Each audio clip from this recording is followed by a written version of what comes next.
কি কাঠের লাঠির নিচে ওই পোকা ধরছে, বুঝা এইভাবেই বয়ে রয়েছে। আল্লাহ কি বুঝা কি বলে গেছি না, তারা এরকম ধরে দেখে ভাই ভাই রে বুইরা বলে গেছে কবে আমরা ডরে ডরে যাবো। জিনেরা গায়েব জানে না, জিনেরা গায়েব জানে না, অগ্রিম গায়েব একমাত্র আল্লাহ জানে, জিনেরাও জানে না, জিনেরা জানে না, আল্লাহ যা জানেন তাই জানে। অনেক সময় বলে ওই ফকিরে চিকিৎসা করে, জিনে এটা জানে ওটা জানে, আল্লাহ যা জানেন তাই জানেন।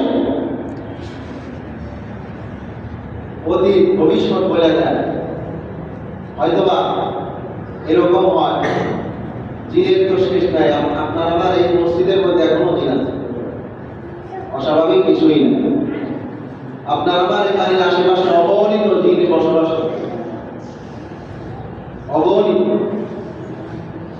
আপনার আমার কথা শুনে, আপনার আমার চেহারা দেখে, আমি তাদের দেখি। তো ওই যে যারা জিনের চিকিৎসা করে, এই এলাকা থাকে, ওই এলাকার জিনের সাথে কথা বলে, এই ব্যাপারটা এই লোকের এই লোক আছে, এই সমস্যা আছে, এই সমস্যা আছে। তখন এই দিনে ওই দিনে বলে, ওই দিনে হয়তো কবির আছে। হ্যাঁ, কবির জানে কিছু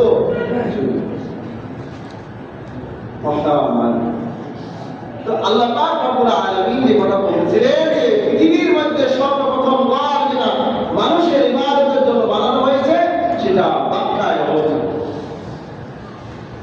মক্কা, এখানে আল্লাহ পাক মক্কা শব্দ উল্লেখ করেছেন, এটাও বিস্তারিত ইতিহাস। মক্কা মানে এক অর্থ তাফসীরে জালালাইন আছে ভেঙে দেওয়া, চুরমার করে দেওয়া। মক্কার আগের নাম ছিল, মক্কার আগের নাম ছিল মক্কা। কেন রাখা হয়েছে? যে এই মক্কার উপরে যারাই আক্রমণ করার চেষ্টা করেছে, কেউ টিকতে পারে না, সকলেরই কবর ভেঙে চুরমার করে গেছে। সুবহানাল্লাহ। উদাহরণস্বরূপ আবসিনিয়ার বস্তি বাহিনী, বস্তি বাদশাহ, তিনি চেষ্টা করছিল যে বাইতুল্লাহকে ভেঙে দেব, আমার দেশে আমি বাইতুল্লাহ বানাবো। কেন এই দেশে, হ্যাঁ, মরুভূমির দেশ, মরুক্ষেতের দেশ, এই দেশে কেন এত মানুষ আসবে? এই ঘর থাকবে না, মানুষও আসবে না, আমি আমার এলাকায় ঘর বানাবো, এরকম আমার এলাকায় মানুষ আসবে। তার যে চিন্তা আছে তোমার রোগা কোম্পানির শেয়ার নেই, কাল লগে পড়ি না। হ্যাঁ, আল্লাহ তারা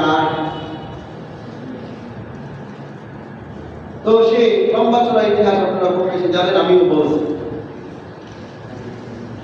তারা যখন আল্লাহ ঘরের কাছাকাছি আসছে, আল্লাহ পাক রব্বুল আলামিন সূরা ফিলের মধ্যে নবী সাল্লাল্লাহু আলাইহি ওয়াসাল্লামকে বলে জানাই দিয়েছেন, আলাম তারা কাইফা ফাআলা রাব্বুকা বিআসহাবিল ফিল। আপনি কি দেখেন নাই এই কাবাঘর রক্ষা করার জন্য আপনার রব, হ্যাঁ, আলাম তারা কাইফা ফাআলা রাব্বুকা বিআসহাবিল ফিল, বস্তি বাহিনীর সাথে আপনার রব কি আচরণ করেছে। আলাম ইয়াজআল কাইদাহুম ফি তাদলিল,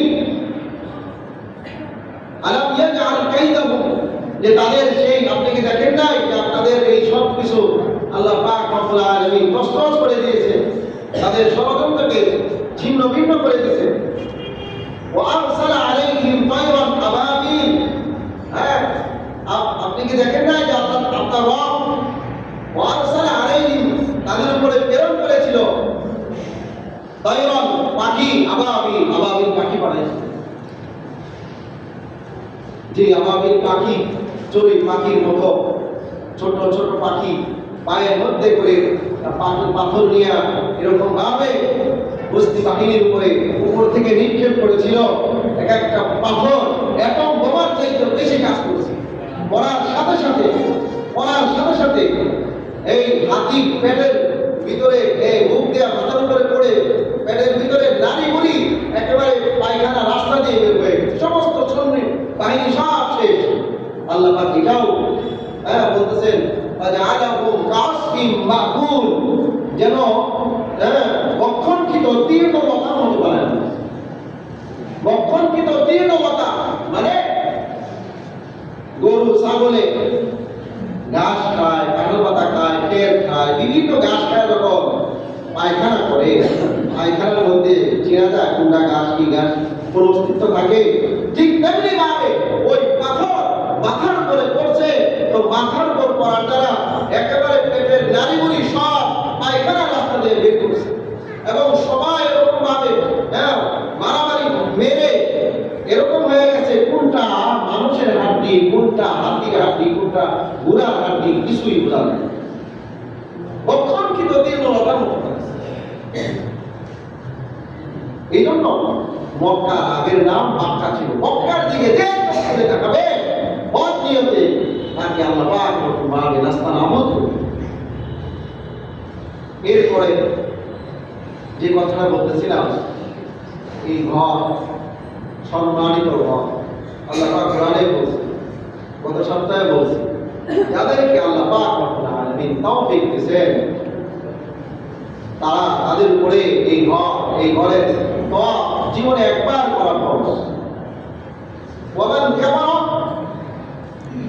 কাফারা ফাইন্নাল্লাহা গনিয়্যুন আনিল আলামিন, যারা ওয়ামান কাফারা যে কুফরি করলো অর্থাৎ অস্বীকার করলো, ওই ঘরে না যাওয়া, সব কিছুই তার আছে, টাকা আছে, ভালোভাবে যেতে পারবে, সুস্থতাও আছে, যাওয়া আসায় কোনো অসুবিধা নাই, তারপরেও যে গেল না, আল্লাহ পাক রব্বুল আলামিন বলেন ফাইন্নাল্লাহা গনিয়্যুন আনিল আলামিন, তাকে বলে দিও আল্লাহ পাক অমুখাপী বিশ্ববাসী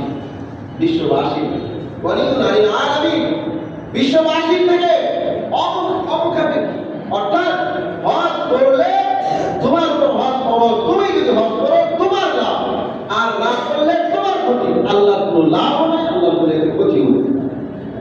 আছে কোনো ক্ষতি? কোনো লাভ? হজ করে হজ করলে যে করবে তার লাভ, না করলে ক্ষতি তার। এটাই বলছে, তোমার হজের মুখাপেক্ষি আল্লাহ, আমার আপনার হজের মুখাপেক্ষি আল্লাহ না। হজ করলে আমার লাভ, না করলে আমার লাভ।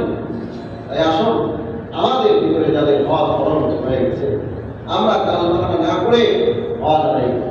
আর একটা হাদিস রাসূল করিম বুখারী শরীফের হাদিস, রাসূল করিম সাল্লাল্লাহু কিতাবুল হজের দর্শে একজন আয়েশা বলতেছে, এক সাহাবী, ও আল্লাহর নবী, আমার আব্বার বলে তো হজ ফরজ ছিল, হজ করতে পারে, এখন কি করা, তা আমি কি আমার বাবার পক্ষ থেকে হজ আদায় করতে পারবো?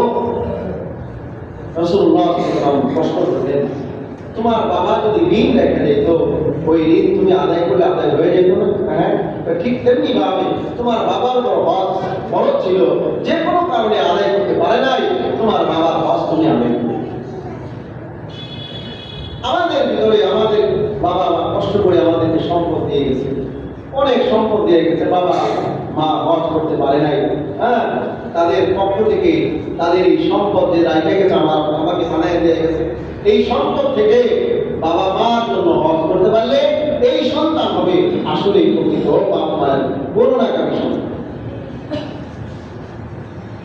আল্লাহ পাক আমাদের সবাইকে কথাগুলো আমল করা তৌফিক দান করুন। আমার যারা সুন্নাত মেনেছে